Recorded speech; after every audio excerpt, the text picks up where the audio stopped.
Hello, everyone, and welcome back to our discussion about the right triangle trigonometry. So, in here, we're going to discuss some of the properties of trigonometric functions. However, we're not going to discuss everything in terms of properties of it, but rather only some of it. So, the main reason why it's because there are properties of trigonometric functions that are applied in graphing of these functions. So basically, what we're going to do is we will discuss some of the properties of this function that doesn't need graphing. Okay? Because there are others that are applied in terms of the graph of a trigonometric function. All right? So without further ado, let's now begin. So the first property is the equivalence between sine theta and cosine theta. So let's just say you have sine of 60 degrees, okay? But you would rather use cosine function, and if you're going to get the result of it, it's just the same as the result of the sine of 60 degrees.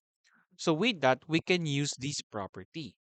We have sine theta is equal to cosine of 90 degrees minus theta, and cosine theta is equal to sine of 90 degrees minus theta.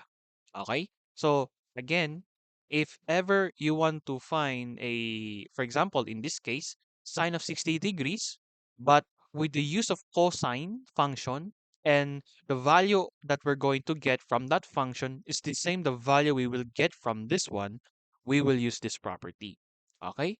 So in here, we have sine theta is equal to 90 degrees minus theta. So here, if we're going to use cosine instead, we can have cosine of 90 degrees minus theta. And the theta is the given angle here. Since we have 60 degrees as our given angle, therefore we will have 60 degrees here as our theta. So 90 degrees minus 60 degrees is equal to 30 degrees. So let's prove it.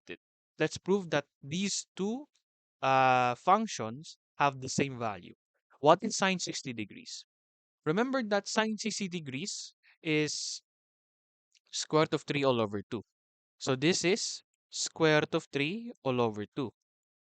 For cosine of 30 degrees, this is also square root of 3 all over 2.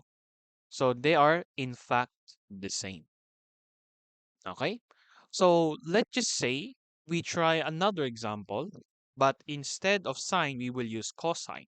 So let's just say we have cosine of 90 degrees. But you instead wanted to use sine. Okay? And the value of what you're going to use with that function will be the same value that you're going to get in this function. So you will use this instead. Okay? So cosine of 90 degrees is equal to sine of 90 degrees minus the given angle. So 90 degrees here. So we will have 90 degrees. So cosine of 90 degrees, it's actually 0. And here, sine of 90 degrees minus 90 degrees, which is sine of 0 degrees. And sine of 0 degrees is also 0. So it does satisfy the equation. Okay? So overall, if you don't like to use sine, you would rather use cosine, and the same value that you will have, use this property. This one is very useful actually. Do you know why?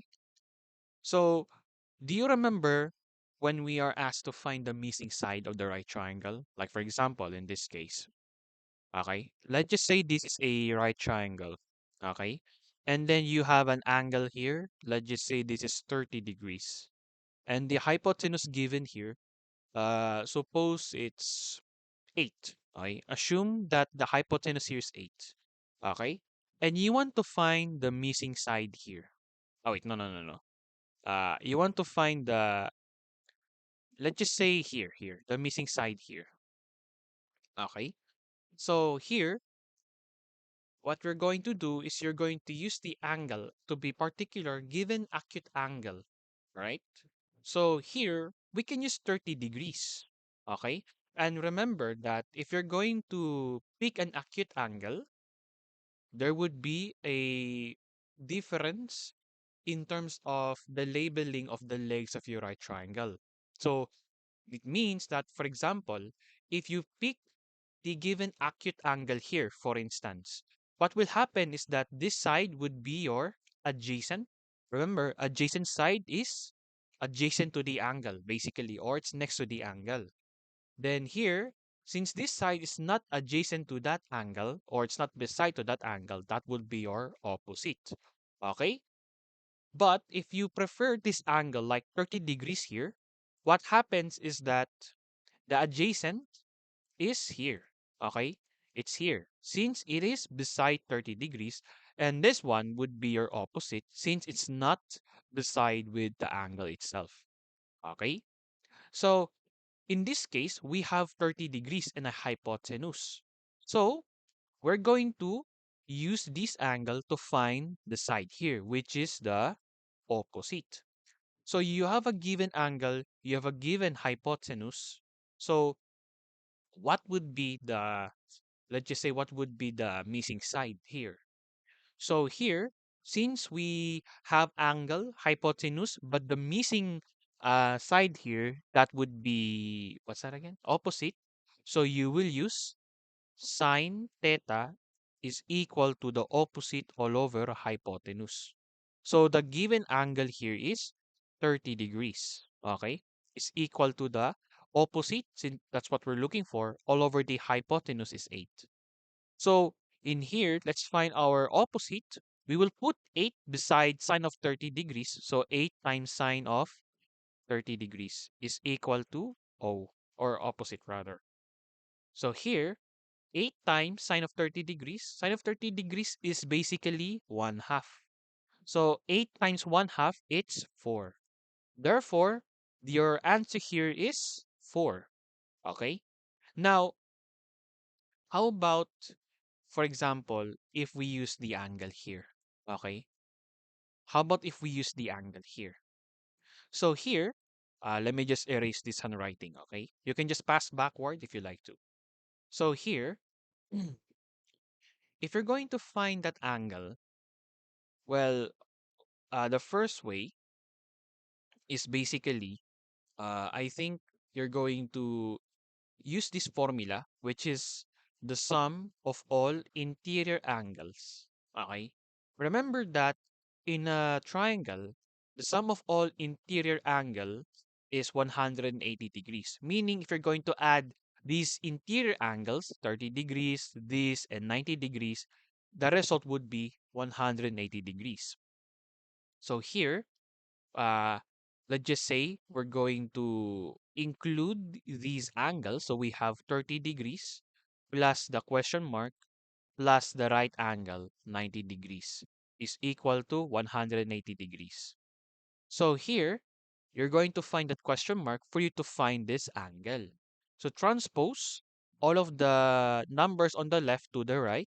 So we will have 180 degrees minus 90 degrees minus 30 degrees. As a result, that question mark would be 60 degrees.